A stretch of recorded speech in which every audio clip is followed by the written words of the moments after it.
tu vois, avec tout le nouveau féminisme, parfois je me reconnais pas du tout et je me fais complètement exclure de ce courant alors que je suis féministe depuis que j'ai l'âge de penser, tu vois. Moi j'aime bien m'inventer des personnages dans cette démarche-là en fait de changement d'identité à chaque fois et d'appropriation d'identité de quelqu'un ou d'une époque ou même d'une culture, ce qui aujourd'hui est... Voilà, le débat a un peu changé là-dessus, mais c'est vrai que j'ai beaucoup fait ça. Mais oui, je pense qu'évidemment, il y a une réflexion autour de la féminité, mais en fait, pour être tout à fait honnête, je pense que je me suis jamais posé la question de qui j'étais en tant que femme, ni en tant qu'individu, parce que ça a toujours été évident pour moi, en fait. Quand je te disais il y a 2 minutes, je suis féministe depuis que j'ai l'âge de réfléchir, c'est vrai, en fait. J'imagine c'est parce que j'ai grandi peut-être avec l'image d'une mère forte. Et du coup, je me suis toujours affirmée dans l'ultra-féminité. Ce qui a pu être mal compris parce que c'est vrai que c'est une ultra-féminité qui est rattachée à des codes culturels qui sont ceux d'époques où la femme n'avait pas le droit de travailler ou de réfléchir ou d'exister, enfin tu vois ce que je veux dire.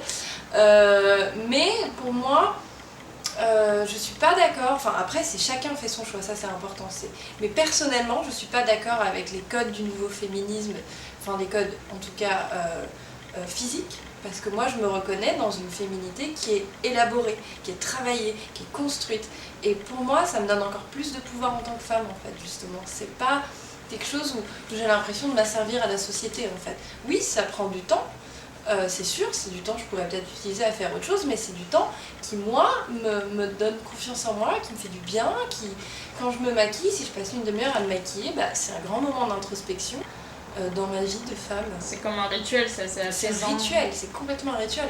Je pourrais faire ça en 5 minutes et demie, mais quand je choisis de prendre le temps, surtout que j'écoute toujours des émissions à côté, c'est pas un temps perdu en fait.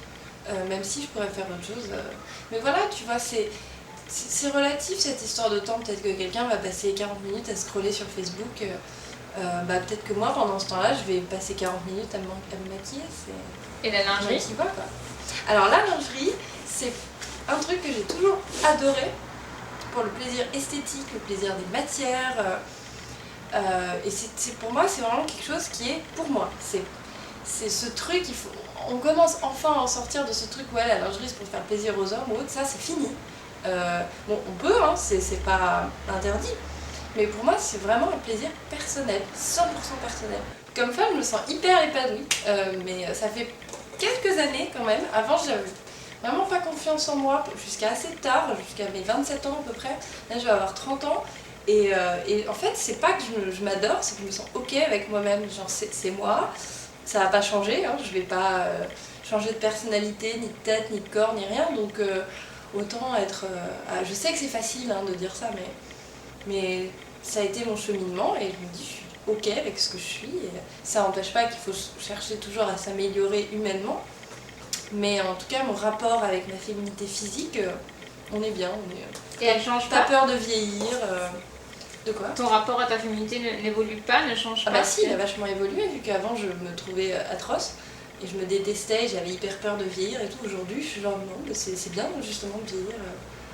Ça donne du caractère et de l'affirmation et c'est des choses que tu peux pas avoir quand t'as 18 ans. Celle que tu représentes sur Instagram, il y a une différence entre elle et toi Alors oui, il y a une grande différence entre ce que je présente sur Instagram. C'est très différent parce que c'est seulement une image.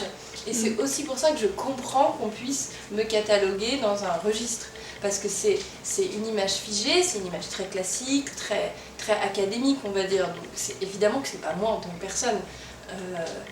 Il n'y a aucun humour, il n'y a aucun second degré, c'est que de l'esthétisme. Mais j'ai toujours prévenu que c'était une facette. On n'est pas sur... On peut pas dire, tiens, mon Instagram, il va me représenter pleinement en tant que personne. Bah non, sauf si t'es vraiment une personne qui a une seule facette et personne n'a une seule facette.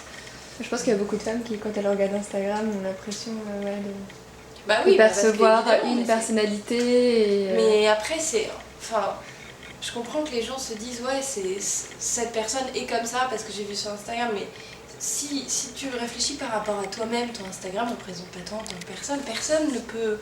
Parce que c'est unilatéral, c'est comme faire, c'est même pas de la 2D quoi, tu vois, il y a rien, c'est juste des images, et tout le monde, même des gens dont c'est pas le métier, montrent l'image qu'ils ont envie d'avoir, même quand tu montres une image style je m'en fous, c'est quand même un choix en fait.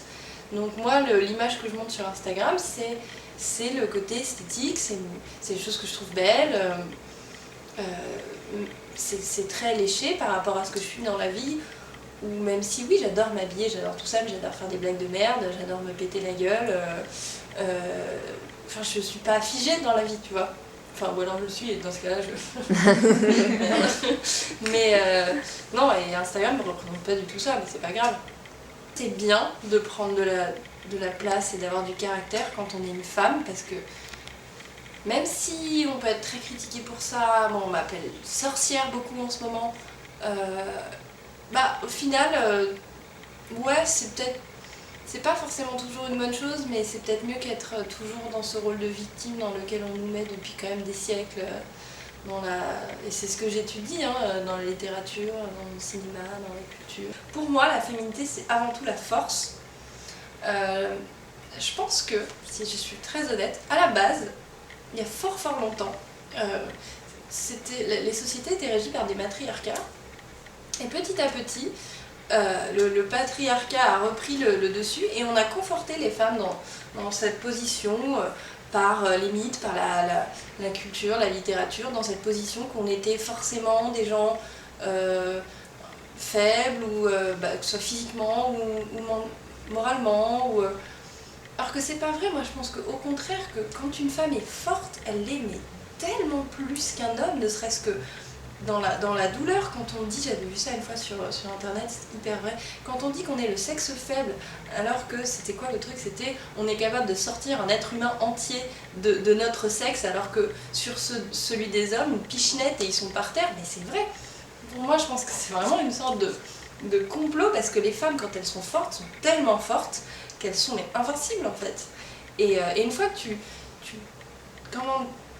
tu cherches ça en toi et que tu l'étudies, tu l'analyses, tu vois que tu as une espèce de puits de force qui est presque effrayant. Et donc oui, et pour moi, du coup, après, par extension, j'associe tous ces trucs de talons aiguilles, de lingerie, de tout ça. Pour moi, c'est un truc, c'est presque une force écrasante, quoi. Parce que si tu réfléchis, ne serait-ce que les talons aiguilles, c'est quelque chose de presque violent, quoi. Enfin, je le vois plus comme des choses presque agressives, quoi. Moi, j'aime la féminité agressive, en fait.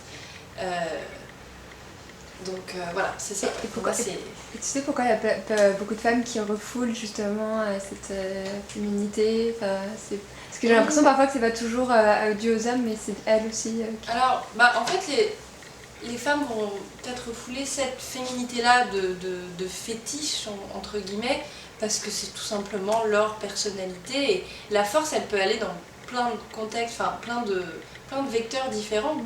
Moi, ma force, je l'exprime par ultra fabriquée dans mon apparence. Pour moi, ça, c'est de la force. Pour une autre femme, ça va être complètement autre chose. Et c'est ça qui est bien, c'est qu'il y a une diversité des forces selon les femmes. Sinon, ce serait chiant. Mais il faut accepter que tout le monde va avoir une force qui va être exprimée différemment. Et ne pas arrêter d'être genre oui, mais toi et machin et tout. Parce que c'est justement, ça voudrait dire qu'on aurait tellement géré les codes du patriarcat que même quand on est féministe, on serait là à dire non, mais attends, toi là, tes talons aiguilles là, c'est pas féministe. Bah si, en fait. Je fais ce que je veux. Voilà.